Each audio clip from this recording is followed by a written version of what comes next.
The president has kicked Zelenskyy out of the White House. What makes America a good country is America engaging in diplomacy. That's what President Trump is doing. The kind of diplomacy that's going to end the destruction of your country. Yes, but if you Mr.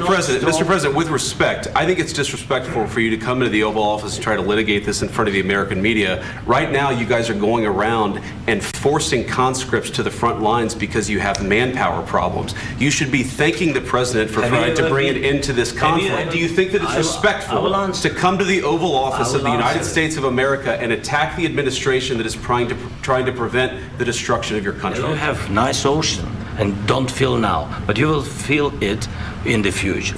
God bless. You don't know that. God bless. God bless. You will not have a war. Don't tell us what we're going to feel. We're trying to solve a problem. Don't tell us what we're going to feel. I'm not telling you. Because you're in no position to dictate that. That's exactly what you're doing. You're in no position to dictate what we're going to feel. We're going to feel very good. You will feel influence. We're going to feel very good and very strong. You will feel influence. You're right now not in a very good position. You've allowed yourself to be in a very bad position, and he happens to be right about it. From the very beginning of the war. You're not in a good position. You're gambling with the lives of millions of people. You're gambling with World War III. You're gambling with World War III. And what you're doing is very disrespectful to the country, this country, that's back to you, far more than a lot of people said they should. You said thank you once this entire meeting? No, in this entire meeting, you said thank you. You went to Pennsylvania and campaigned for the opposition in October. Offer some words of appreciation for the United States of America and the president who's trying to save your country. Please, you think that if you will speak very loudly about the war, you can... He's not speaking loudly. He's not speaking loudly. Your country's in big trouble. Can I answer? Wait a minute. No, you've done a lot of talking. Your country is in big trouble. I know. You're not winning. You're not winning this.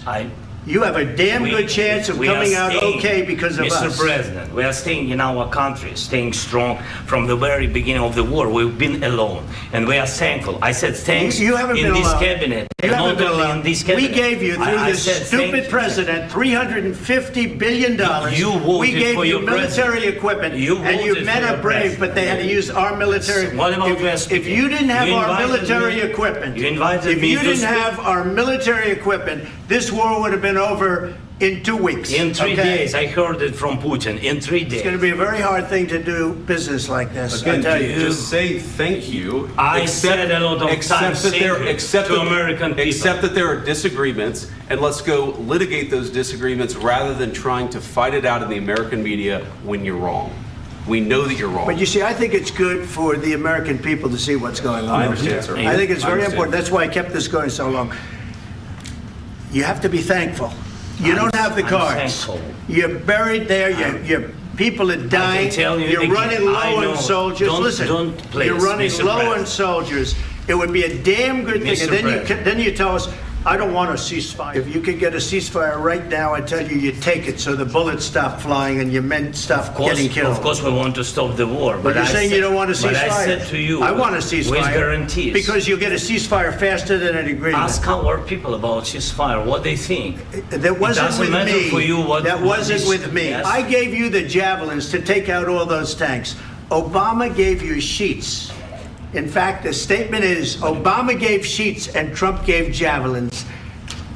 You got to be more thankful, because let me tell you, you don't have the cards. With us, you have the cards, but without us, you don't have any cards. The problem is, I've empowered you to be a tough guy, and I don't think you'd be a tough guy without the United States. And your people are very brave, but you're either going to make a deal or we're out. And if we're out, you'll fight it out. I don't think it's going to be pretty, but you'll fight it out. But you don't have the cards. But once we sign that deal, you're in a much better position. But you're not acting at all thankful. And that's not a nice thing. I'll be honest, that's not a nice thing. All right, I think we've seen enough. What do you think? What's this negotiation? This is going to be great television, I will say that. The president has kicked Zelenskyy out of the White House. His delegation right now is telling him that he's got to go home.